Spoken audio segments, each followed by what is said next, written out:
দারুণ স্বাদের পাঁচমিশালি সামুদ্রিক মরলা মাছের চচ্চড়ি। এটা বানানোর জন্য সবার প্রথমে পাঁচমিশালি মাছকে ধুয়ে পরিষ্কার করে নুন হলুদ মাখিয়ে রেখে দিয়েছি। লঙ্কার গুঁড়ো, জিরের গুঁড়ো, হলুদ গুঁড়ো, অল্প জল দিয়ে খুব ভালোভাবে মিশিয়ে রেখে দিলাম। কড়াইতে সর্ষের তেল গরম করে নিয়ে একে একে মাছগুলোকে সব দিয়ে দিলাম আর মাছগুলোকে উল্টে পাল্টে লাল লাল করে ভেজে তুলে নিলাম। ওই একই তেলে কালো জিরে ফোড়ন দিলাম, দিয়ে দিলাম একটা কেটে রাখা আলু। নুন দিয়ে আলুটাকে খুব ভালোভাবে ভেজে নিলাম। দিয়ে দিলাম কুচানো পেঁয়াজ। পেঁয়াজটাকে হালকা করে ভেজে নেওয়ার পর দিয়ে দিলাম কেটে রাখা বেগুন। বেগুন, আলু, পেঁয়াজ একসাথে ভেজে নিলাম। ভাজা হয়ে গেছে।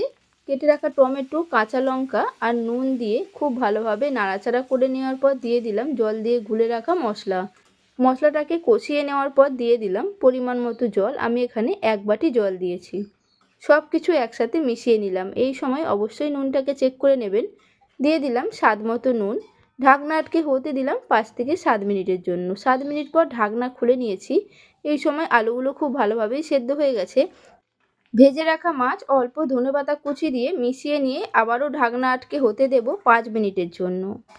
5 মিনিট পর ঢাকনা খুলে মিশিয়ে নিলেই রেডি হয়ে গেল আমার আজকের রেসিপি পাঁচমিশালি সামুদ্রিক মাছের চচ্চড়ি।